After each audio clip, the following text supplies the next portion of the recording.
Thanks for tuning in. We're Ace Comicals. I have with me my co-host Leon Everett. I'm Rahul Jani doing my best Greg Driver impression. Let's get started.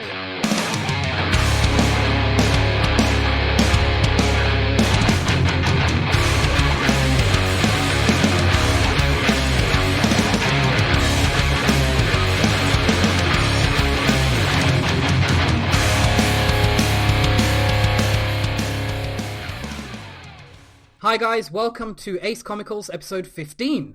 You might have noticed that Greg Driver, your usual host and captain of the Ace Comical ship, isn't present today. Like a negligent parent, he has left us with the keys to the house and a stack of comics to feed ourselves on in his absence. Those are his words, not mine.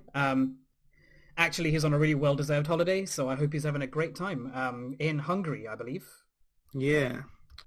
Not too much of a great time. I think this should be all-out mutiny, considering what he was doing to us earlier. Yeah, he was sending us photos of him like sat in the sun with a pint of beer and just rubbing it in our faces generally, wasn't he? Yeah, throwing up the run the jewels, the pistol and fist. Yeah, the pistol and fist. Like, what is this? Like he knows what that means to us. That's like our thing. How could he throw it back in our faces? It's just taunting us. It's horrible. So before we get on to what we've been reading, Leon, you wanted to talk about the recent milkshake drama that was going around Twitter and the internet? Yeah, just we've been off the air for a few weeks. The one of the things that happens when you have a fortnightly show, and one thing that was notable during that is on July 28th, Marvel Comics editor Heather Antos. She popped up a selfie of her and her fellow co-workers at Marvel, and just an innocent selfie of them all getting milkshakes. And she captioned the tweet, "It's the Marvel Milkshake Crew, and hashtag Fabulous Flow." I've got no idea what the Fabulous Flow is.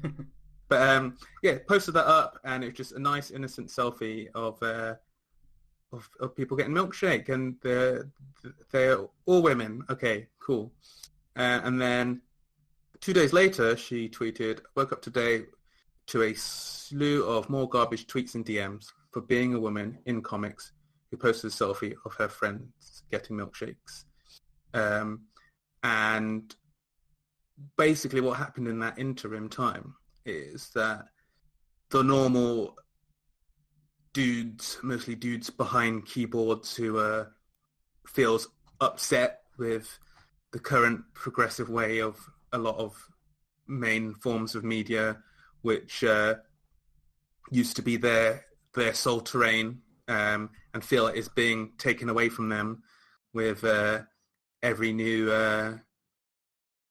character or story that's different from what came before.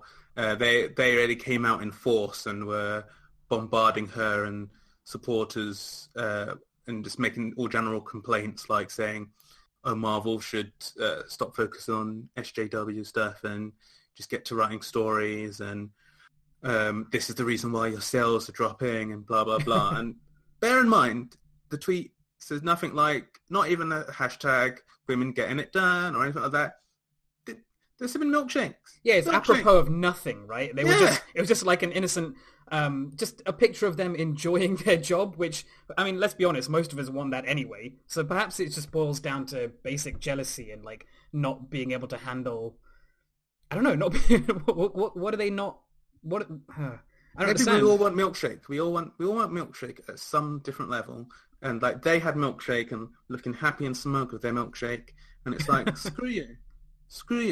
It's just any opportunity to find a way to nitpick and, I don't know, bring down and marginalize people who are in a position that they just, for whatever reason, they just can't handle it.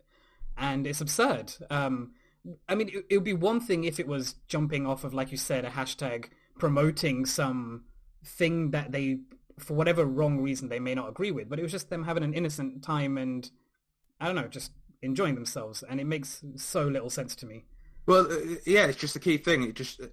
There's sometimes when you're in spaces like these and people feel that you shouldn't be there, there's sometimes this sort of narrative that rides where it's just like don't do anything that draws attention to yourself. Like you're the only woman in the office.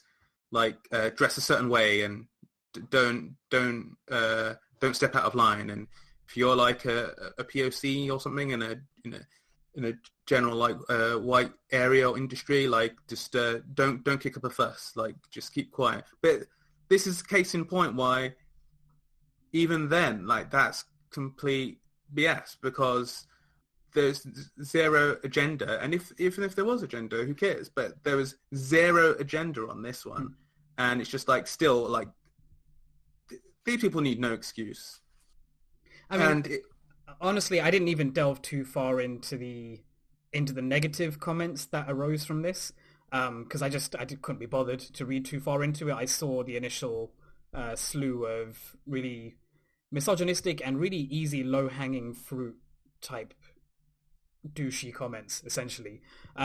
And so I kind of ignored that, and I went on to looking at the positive response that came of all of this. And there was some really good feedback and good response that came from this negative drama.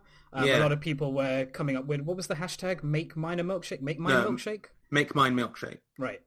And so people were basically going out and showing off how they were enjoying their comics and enjoying their milkshake and promoting and siding with the people who are victims of showing support. And like it was great. It was a great outpouring of support, and it was like across the proverbial aisle with DC posting up a tweet that was great. And that was amazing. I love that. Like, the solidarity. It's like just a massive picture of like a sea of mostly women. And it's like, cheers at Marvel ladies, hashtag make mine milkshake.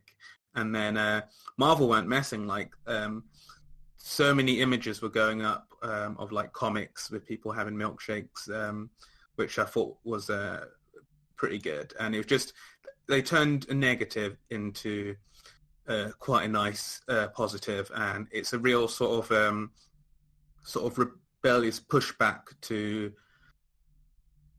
this tired sort of like force of will that just can't stand really not even progress or inclusion, but just can't stand to see other people being allowed into the sandbox. I thought it was just worthwhile to bring up, because it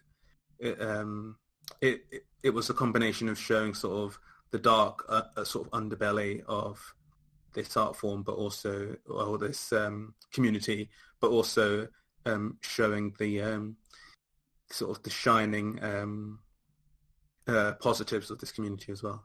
Yeah, and also to highlight that the community and all the fans of comic books are far wider reaching than some people would like you to believe and would like themselves to believe.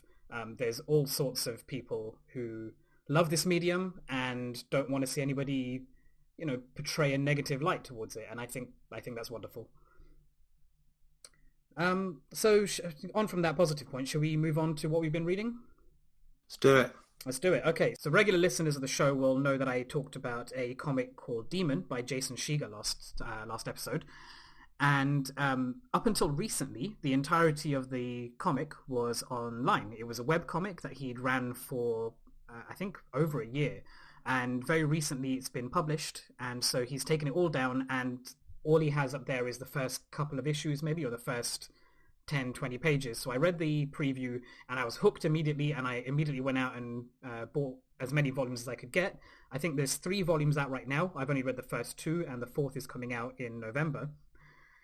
And it's fantastic. So I spoke last episode about it being surprised by how violent the subject matter of Demon was. It's basically about a guy who commits suicide in various ways but keeps waking up. And it's got a kind of a Groundhog Day vibe, and there's some mystery going on as to what's happening and why it's happening and why him, and he doesn't exactly know what's happening to himself either. And he commits suicide in pretty gory ways, which is kind of in opposition to how the comic itself looks, which is quite webcomic-y and quite cartoonish. And holy hell, this comic goes to places that I didn't expect. Like the preview gives you some violent gore, and I didn't realize that it would be amped up into a really adult story. And I don't want to give too much away because part of this is that it's a bit of a puzzle box story and you're kind of learning the mysteries as you go along. But Volume 1 has one of the silliest, funniest, goriest, most disgusting solutions to a puzzle scenario that I've ever read, like in ages. It's fantastic. And it reminds me of like great sci-fi where you have a single conceit or say a mystical mechanism that's explored from a lot of different angles in, you know, a variety of different clever ways. So it brings to mind something like Death Note, or like, I guess like a film like Primer, where there's a particular mechanic that they've just deconstructed in as many different clever ways as possible. And it kind of reminds me of like the best puzzle games. So those people who know me in real life will know that I'm a big fan of a game called The Witness. And maybe just a lot of stuff reminds me of The Witness in general, but this story did remind me of that in the way that it doesn't keep adding new mechanics in the way that something like Death Note does. It constantly layers on these different things that makes the scenario more and more complicated. This story has a basic conceit, and then as the story goes on, you realize that there's more to it than you realized, and you've been shown this the entire time, but you just don't realize the context in which you're shown it. So you're getting a deeper understanding of this core mechanic as opposed to expanding on this original mechanic. I know that sounds like a very roundabout way of explaining the story, but I'm just really careful of not spoiling it. If you like these kind of puzzle box stories, if you like, you know, gory, silly, kind of deep, but also just kind of throwaway comedy, I'd highly recommend it. So that's Demon by Jason Shiga. I should point out, I still haven't finished it, and I'm dissatisfied with it. Dissatisfied, not dissatisfied. I can't wait to get Volume 3. I can't wait for Volume 4 to come out in November. I'm going to be like, it's going to be horrible waiting between those two volumes. I can't wait to find out what's next. So, yeah, Demon by Jason Shiga. Yeah, that's definitely, after you were speaking about it last episode, that's definitely one that is on my list and I'm interested in delving into. Just the core concept seems right up my alley. Yeah, it's really good. It's kind of hard to find. It doesn't seem to have like a very big publishing run. I'm not too clued up about this kind of stuff. I had to find it off Amazon in the end. They're definitely available, but just, you know, be aware you might not be able to find it in your local bookshop. So next one that I wanted to talk about was a comic number 1, so an issue number 1 that recently came out called Spiritus. It's been published by Vault Comics, that's Vault. So I'm relatively new to purchasing monthly issues, certainly beyond the few long runners that I've been following for a while, so stuff like Saga and Sex Criminals. I'm not super clued up on the various publishers, so Vault is pretty new to me. It turns out that they've been around since last year, and they seem to be focused mainly on sci-fi and fantasy. It looks to be basically a curated version of all the kind of things that I like. It looks like their flagship title is called Heathen, which is a Nordic fantasy adventure, and has recently been published as a trade paperback. So I picked up Spiritus issue number 1, basically just on the strength of its front cover. I picked it up on a whim. It's written by Tim Daniel with art by Michael Kennedy, and the story is about a lady called Kinju who's been found guilty of murdering her husband. Her punishment is basically what sets the tone for this dystopian, oppressive future. Essentially, she's going to have her consciousness put into a robot and used as labor. This scheme is called Release Works, as we find out in a propaganda piece which is shown to Kinju, which details how she will be, and I'm quoting from the book here, released from a prison state mindset that shackled our progress, and how the new social compact is spurred by the notion that the individual can repay their debt without the fear of retribution. Now, I've done a lot of direct quoting from the book, but I think that speaks to the quality of the writing in this. It's a really cool story. It's a conceit that we've seen before in sci-fi, you know, the whole concept of taking your consciousness and putting it into another robot. But I like where this is going. We don't really see much. I mean, so without giving too much away, it happens that Kinju is a renowned championship fighter and is given the opportunity to escape her circumstances by people who want to use her talents. I like that this conceit is used in a different way as an allegory for the prison system and slavery, and I assume that's where it's going to go, but I think we're going to have to wait until issue 2 to see how it expands. It's kind of short. It feels a bit more like a prologue,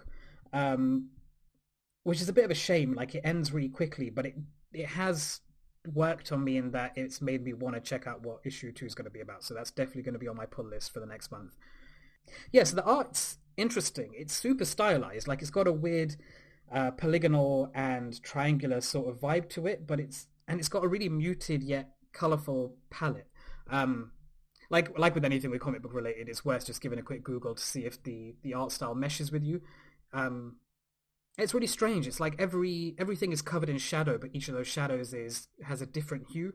I really like it, and it kind of reminds me a bit of like when you see thermal imaging cameras, or like, you know, in Metal Gear Solid where you have the thermal imaging filter and everything's highlighted in different colors. It reminds me of that. That's pretty cool. Yeah, it's pretty funky.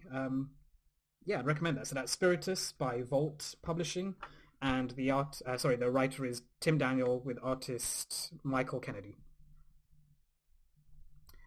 And then next up is Lark's Killer, which I believe you picked up as well, right, Leon?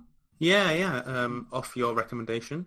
Yeah, so I basically picked it up on the strength of it being a new story by Bill Willingham, who is the guy who came up with Fables. Art is by Mark DeSantos and colors by Salvatore Ayala. So it follows a character called Lark, who is a young runaway from our world who finds herself transported to a medieval-style fantasy land of swords and dragons. It's got an interesting framing device in that the story opens on a band of adventurers who are searching for treasure, but instead they find the story of Lark, which we then go through. I don't want to give too much away, but that's essentially it. Style feels very like, to me, a Western anime. Think like Avatar: The Last Airbender, where it's got a Western fantasy setting, but with anime-esque facial expressions and haircuts and eyes and all that kind of thing. Yeah, I'd agree with that. Yeah. So yeah, what did you think of it? It's an interesting one because, again, like when you recommended that and then I looked into it and I saw it was Bill Willingham. I'm quite a big Fables fan, though I never finished, but I'm quite a big Fables fan. And I thought, okay, cool, I want to see what he's going to do next. And then it opens with these like sort of muted palette, and it feels very sort of fantasy RPG-esque, and I was like, I'm not sure on this. We'll see how it goes, and I'm not going to go too deep into the plot, but yeah, like the beginning bit starts with the framing device, and then suddenly the story starts being told, and bam, there's all the color, and there's all the expression and wide eyes and just loads of different characters with very different,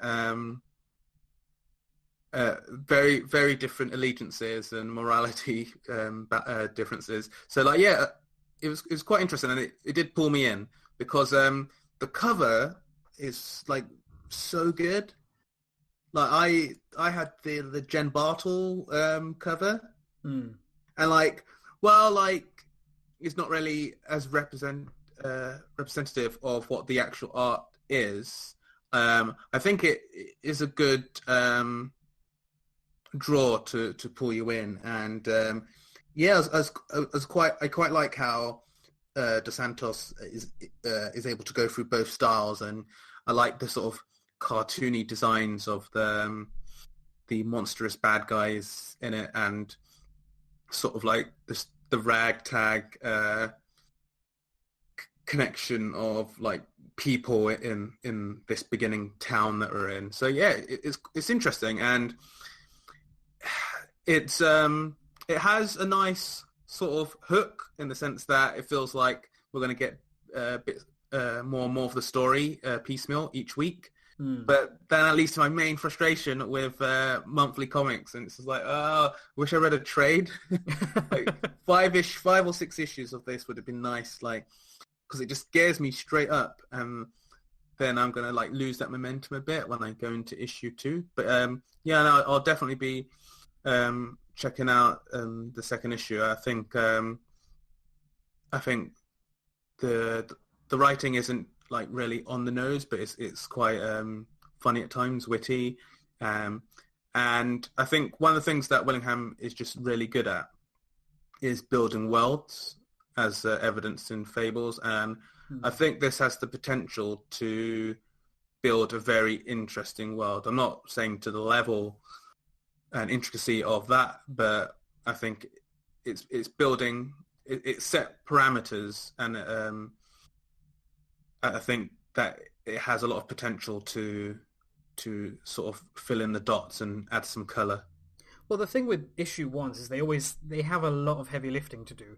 Like, they always have to set a tone and like basically inform and hook you into the rest of the thing, and then you have to wait a month for the next one. And I think this does a really good job of getting the hook right and setting the tone.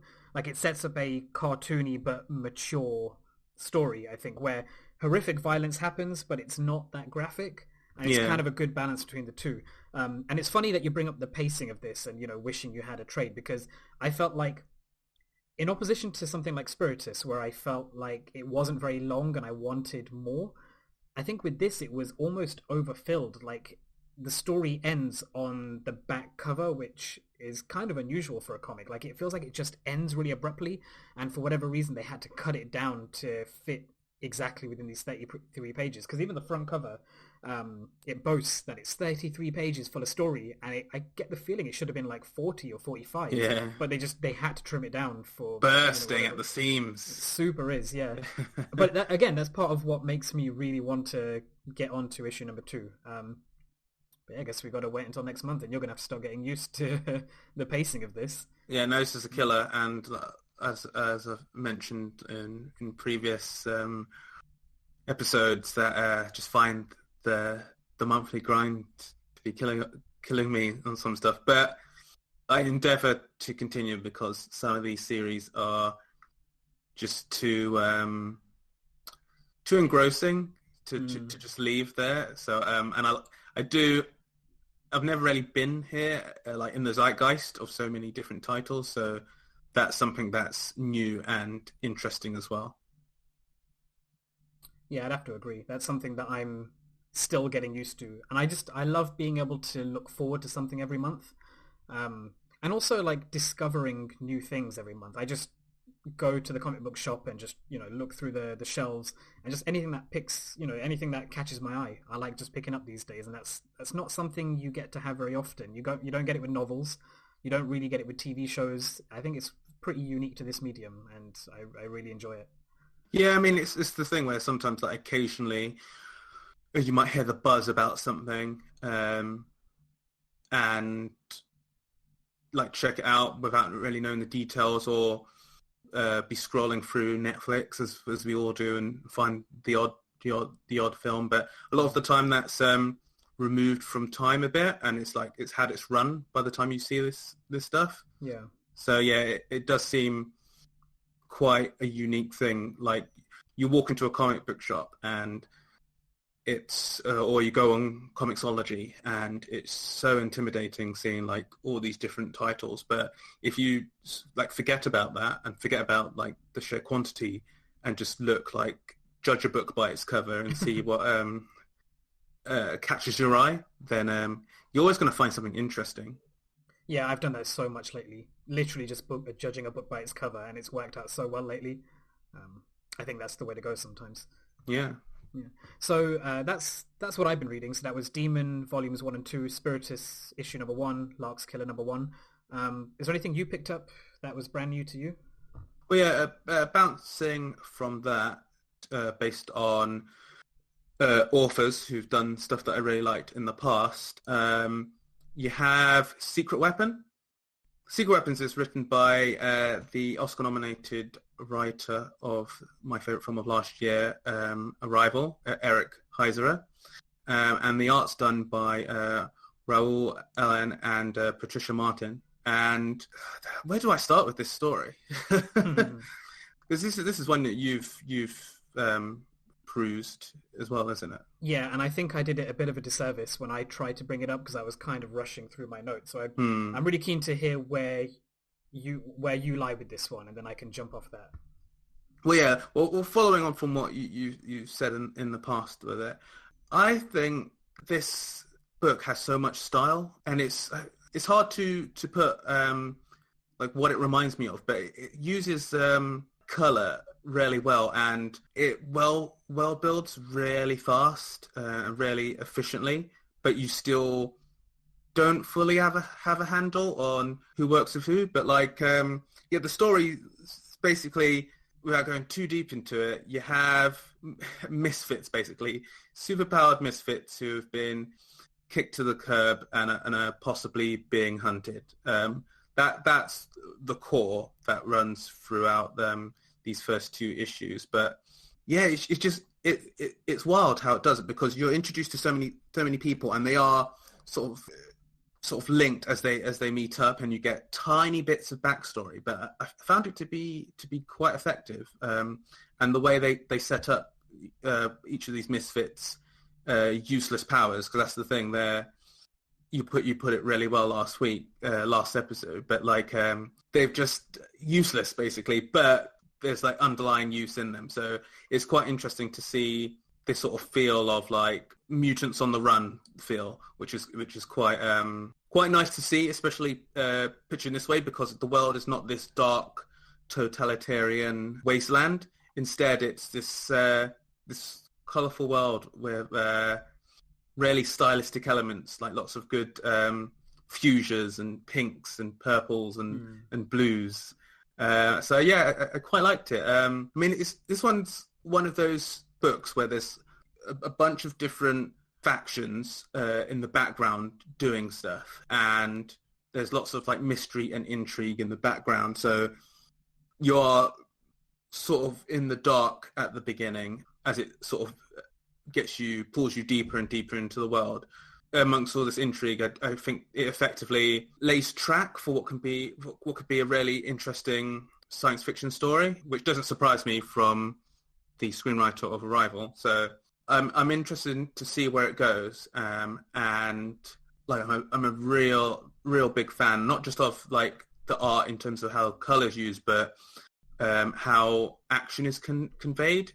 It has a real clarity to it without being like onomatopoeia porn or splash page upon splash page. So I quite like that. And I again, this is one where I kind of wish I had 3 extra issues so I can delve in. But yeah, no, I'll definitely recommend this one. It's a harder one to talk about because I feel like there's a lot of plot stuff I don't want to give away. But as is apparent with stories to do with like teenagers or like young adults, like on the run, I think there are some really, even though you've known these characters for like 5 minutes, there's some really nice character moments as certain people reflect on their past and what they've been through.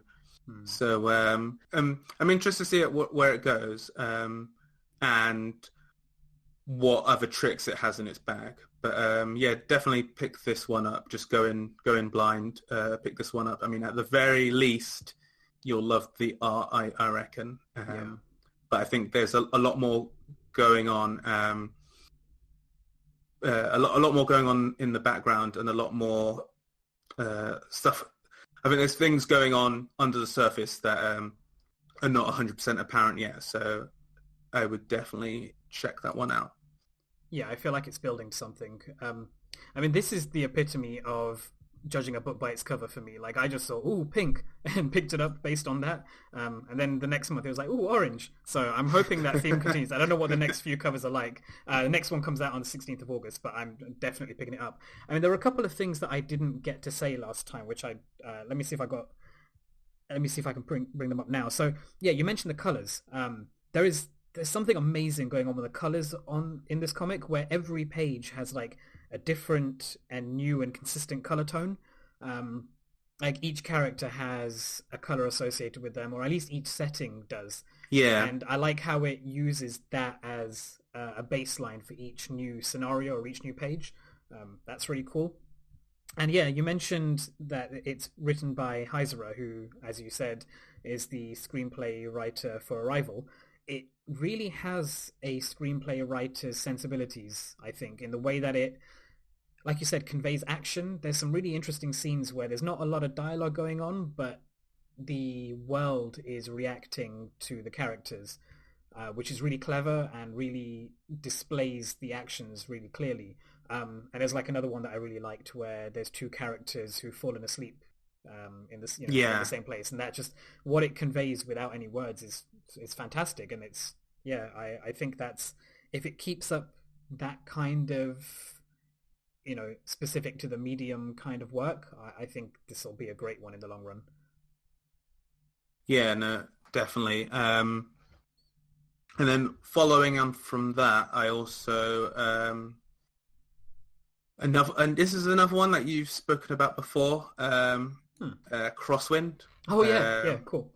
By the comic with the written by Gail Simone and art done by Cat Staggs. Mm-hmm. And this is a creator-owned one, isn't it? Like, I'm not sure about that. I think so, because it says co-creators on the. Oh, that doesn't mean I'm doubting you. It's just that I don't know. But we can find out and put it in the show notes just when we clarify. But this comic, I don't really want to retread what you said before, but I mean, it's no surprise I'm a big, no secret I'm a big Gail Simone fan, and with that, it's no surprise that it's really, really hooked me. The premise is like so interesting, and I think they use it to do and say some really smart things. So I can't remember how much you've said, so I don't really want to go into it. But I will say that events that happen near the end of the first issue play out more in the second issue, and in the second issue, I think they effectively use this crazy sci-fi conceit to make some interesting comments about gender and gender roles. And I think like there's just a series of pages of like two characters doing different acts that are not normally associated with their gender, kind of. If you and you're really struggling to not spoil anything, aren't you? But like I think it's wordless, and it's just it's so effective. And like this, all the trappings and surroundings of the world are not what I was expecting. So it's quite interesting. These two worlds that they've like sort of brought together, and how they are sort of bouncing off each other. One thing that was weird for me, and like at the start, like I really liked what Cat was doing with the Cat Staggs was doing with the art, where using like weird types of like shading and like deep lines. Well, not even really deep lines, but like non-outlines. You get quite a style where like the faces are really expressive, like really like it's not cartoony at all, but it doesn't really have that sort of annoying hyperrealism that you can get, and it's not mucky. Instead, it's just really in a way expressionistic, but also quite on the point. So there's times where characters don't really have to say anything, but the face they're doing, like the face they're pulling, has the character saying a lot. And with stuff, especially going how it's going in issue 2, like it's working on an even deeper level by doing that, because there's another barrier to that expression coming through, and it still comes through really well. And it doesn't feel like it could feel silly, some of the story stuff that happens in issue 2, but I think they really like nail it and ground definitely ground at least one of the characters in like a frustrating the frustrating life that she's sort of been living before. I think they really good at sort of picking up on that push down nature of like freedom and expressionism and to what she's sort of been beaten down into through life. And it's nice to see like her get a chance to be more resourceful and actually clicking to some of the stuff that makes her who she is. And like at the moment, we still don't really know much about these characters. So I'm definitely on board for this one.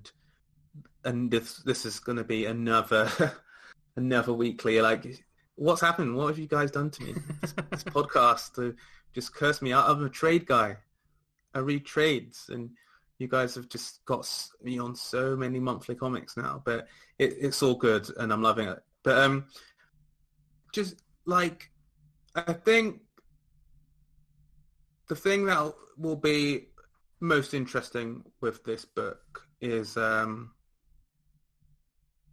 how long it can sustain the sort of main thing. And I think from like reading like other works by like Gail Simone, I can see how it will evolve and change and get deeper. But at this point, it's all lots of intrigue, but and lots of questions. So I'm hoping and hopeful that they continue down the path they're going and hopefully stick the landings along the way. Yeah, fully agree with that. I mean, it's easy to compare stuff like this with television, where sometimes you keep going just because you started and you want to see where it's going, but you kind of want to see if they can manage to pull it off. Whereas I think with stuff like Crosswind, I want to see where it's going because I have faith in that they know what they're going to move into. If that makes sense, like the distinction between those two things. I have confidence that this one's going to have some cool ideas up its sleeve to satisfy us. And I'm really glad that you're picking these things up month by month, because at least now I'm not suffering alone. Well, it does like link in with like this year. I used to be really big on my like binging of like Netflix shows, and I'd binge them the week they came out. But then everything else that was coming out weekly, I would just wait until it was on Netflix and then or Amazon, and then binge it when a season was out. But then this year, instead, I've missed most 99% of the stuff that's gone up on Netflix, and we'll watch them at some point, of all the notable shows that I've dropped in bulk. But I've been really good at keeping up to date with like the notable weekly shows, and I think maybe that's just the space that I'm in at the moment. I'm living in the zeitgeist now instead of doing the bulk, and there are definitely benefits, because it's nicer to be up to date and be able to discuss these things before they're set in stone.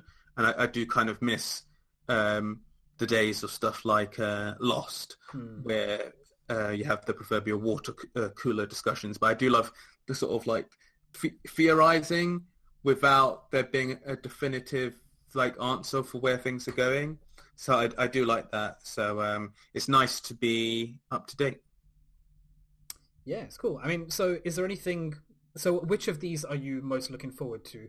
Because we've got new comic book days coming up. We've got 9th of August and 16th of August, which will be coming up and before our next episode. So which ones are your highlights? Probably for me will be Curse Words and Godshaper, now that I've caught up. Okay, so we've got Curse Words number 7 and Godshaper number 5 coming out on the 16th of August. So rolling back a little bit earlier, so 9th of August, which will be the same day that this podcast comes out, we have, from my side, Clue number 3, Ms. Marvel number 21, I noticed a couple of things that number ones that are coming out. So there's Quake Champions, which looks like it's going to be based on the old computer game. Old, God, it's not that old. I'm that old. Quake. Also, Champions, I think that's a tie-in because I think the new game is sort of not Overwatchy, but it does have heroes in it. Okay, cool. I mean, because they always kind of did, but they didn't really have that much personality, so this will be interesting just to see if they can wrap a story around this arena shooter. There's an Equilibrium comic, which I don't know anything about, I just saw the title. Greg wanted me to make a point of pointing out that Teenage Mutant Ninja Turtles Dimension X number 2 is coming out on the 9th, as is a new IP called Redlands number 1. And so then the week after, 16th of August, as Leon mentioned, we've got Curse Words number 7, Godshaper number 5. We've also got Kill the Minotaur, which is number 3 coming out. And then Secret Weapons number 3 is coming out on the 16th. And then Winnebago Graveyard number 3 on the 16th as well. So there's lots of number 3s coming out in the next fortnight. So turns out we've got a few more questions. Questions from the metaverse. That's what I'm pitching that we call this. Making executive decisions on the fly. I'm telling Greg. On the don't tell Greg. Oh God. Right. Okay. So we've got a letter in from Zoe, and Zoe asks, being relatively new to comics, I have a tendency to only find out about series that might appeal to my tastes a significant time after they've started. So, for example, Sex Criminals, which is just at the length now where I get a bit daunted about trying to fit in with all the other media out there for consumption, or more excessively Fables, which I keep bouncing off of because there's just so much to read. Is there a current series that you think might be the next big thing, but is only a couple of issues in, so that an enterprising reader can get in at the beginning for once? And that question comes in from Zoe. I think we've mentioned quite a few today, in fact. So what did we talk about? We talked about Crosswind, Lark's Killer, which is the number 1 that you can pick up. You know, if you like Fables, that seems to be a great new one. Seems to be in a similar vein. Leon mentioned Curse Words. I think that has a whole trade out now, and issue 7 is going to be coming out soon. Now is a really good time to get on the Curse Words train. Yeah, and think of the vehicle. Train, buggy, scooter, whatever. Motorcycle. Yeah, get on it. It is really good. Like, I think I mentioned in a past episode where I was kind of dubious, but I'm completely sold onto it. I think it's pretty amazing. Godshaper, which I haven't actually caught up on properly, but you and Greg have been reading them regularly. At least Greg definitely has, right? Yeah, I've recently caught up, and that's definitely the business. Big recommendation from me. Cool. If you want something a bit more comedy, there's Shirtless Bear Fighter, for which there are 2 issues now, and I believe by the next month there'll be a 3rd. If you want something a bit more, gothic, horror-y, there's Destroyer, Victor Lavelle's Destroyer, and Winnebago Graveyard, which we've talked about in the past, both of which we've talked about in the past. So yeah, there's a big list, loads to get on. Do you have anything to add to this, Leon? Yeah, I'd say, there's... The thing is that it's tough. It can be tough because there's so many titles coming out constantly and so many recommendations. And you hear the phrase peak TV mentioned a lot, and it's because we're in quite a renaissance for television now, and every show now is the water cooler show. Every show now is the must watch. Why aren't you watching this? You have to watch it now, or you can't check Twitter all day because there'll be spoilers. Like, we're just there now to a level where so much stuff where there's so much content, nobody knows what some of this content's out or what it is. So yeah, it's definitely hard, and I think the recommendations we've given and that we've given in previous weeks, a lot of the stuff we've caught quite at the beginning, and I think it's a good time to jump on these. But at the same time,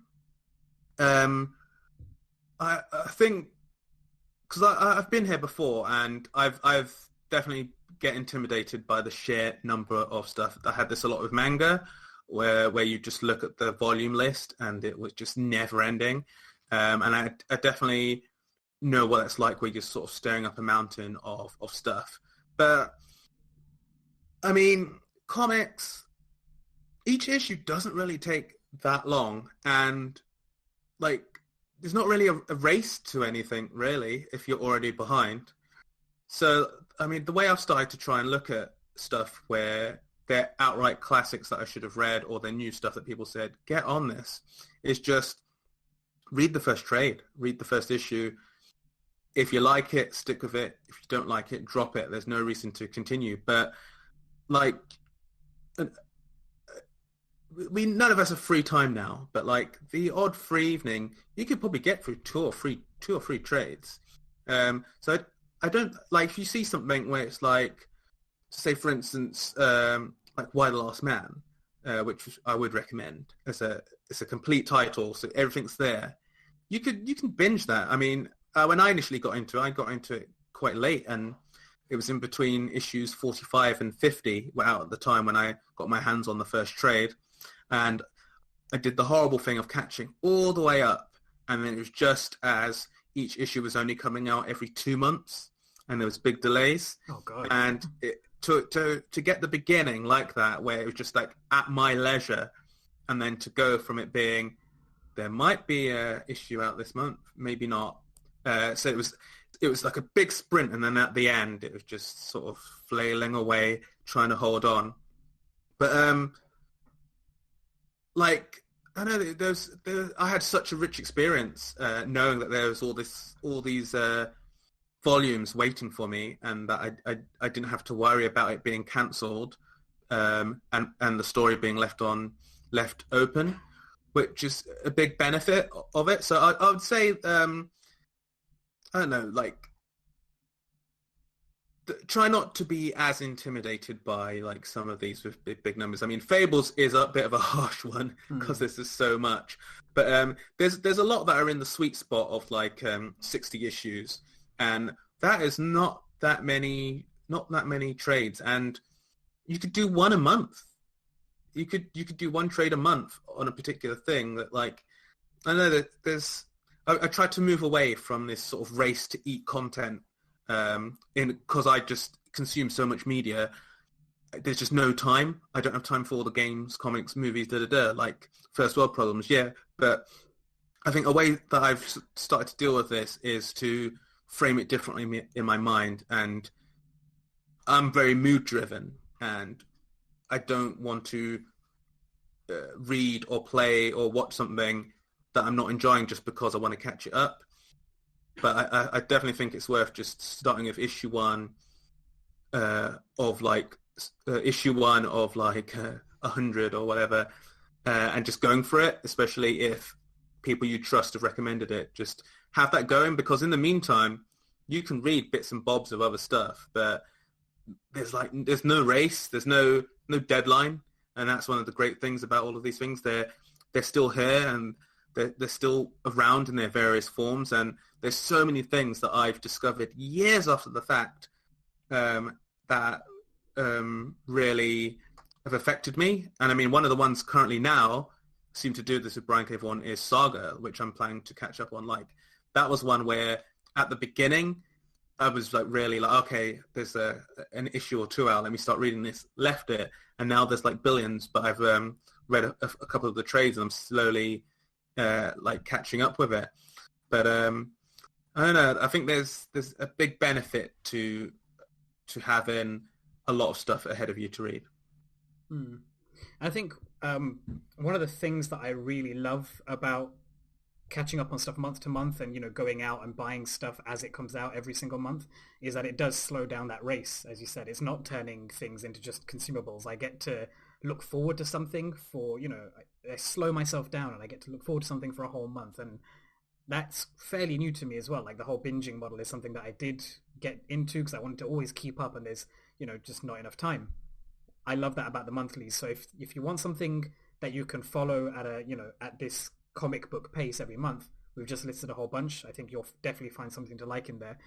If you want to take Leon's advice on picking up something that's finished that you can take your own time with as well, I think you mentioned Why the Last Man, which is a great recommendation. I'd also mention Lock and Key, which we've talked about in the past, which is, it's complete. There's 6 volumes. It's a complete story. You can take as much time as you want with it. There's loads of gorgeous artwork to pour over. I'd highly recommend that if you want, something on both sides, something that you have sat there and ready and waiting for you to finish, and then stuff that you can pick up and take your time with as it comes out every month. Right, so I've got another question here from, I don't know if you know this guy, he's a guy called Greg. Sounds like a bit of a douche to me, but he asks, this is Greg Driver, as in Captain of Ace Comicals, Greg Driver. He asks us from holiday, along with a picture of him sitting in the sunshine, is if you could go on a ride-along with any comic book character, who would it be and why? So, Leon, who would you go on a ride-along with? Ultimate ride-along. I'd be web-slinging with Spidey. Like, get to sweep around one of the most beautiful cities on the planet. See, great. I was going to say that, because, ride-along, Greg has put it in quotes, so ride-along could mean anything. It doesn't necessarily imply, a vehicle. I would have gone with Spider-Man, but as listeners will know, I've recently really got into Ms. Marvel. I would totally go on a ride-along with Kamala Khan. The ride-along being if she would embiggen herself and I could just sit in her palm as she takes me around Jersey City and maybe just step over the river into New York City. That would be my pick. Yeah, I think that'd be pretty cool. It'd be epic, wouldn't it? It's like it's just like in the palm of her hand as she jogs you around the city. It'd be great. Yeah, her powers are pretty good for that, because I think I would probably get a bit of whiplash and my hair would get messed up a bit and I'd have to wear goggles. Still be worth it though. 100%. Yeah, I mean, it's not like Spider-Man has a bad track record of catching people and them dying, but it'd be cool. Well, they're both, New York City area-ish people, so I think that just shows off how much we both desire to Jersey's not New York City. Well, I mean, close enough, right? You get chased out of Queens saying that. I'm just showing my ignorance for geography here. Well, okay, so I guess that's all the questions we got time for today. So the hub for following us or getting in touch with us is our website. That's www.acecomicals.com. We can be found on iTunes and all major podcast platforms under Ace Comicals. If you want to send us a question or give us feedback, send us an email. That's at acecomicals@gmail.com. We're all on Twitter a lot. The group Twitter is at Ace Comicals, so that's at ACECOMICALS. But you can also follow us individually. So I'm at Monkeh, that's at MOONKEH. Greg is at Bato, Bato? I never know how to pronounce it. I think it's from Bato Sai the Killer, as in it's a Japanese manga. At BATTOU. Leon, how about yourself? And I'm at Leon Everett. I'm not going to spell it out. Wonderful. So that's been Ace Comicals, over and out.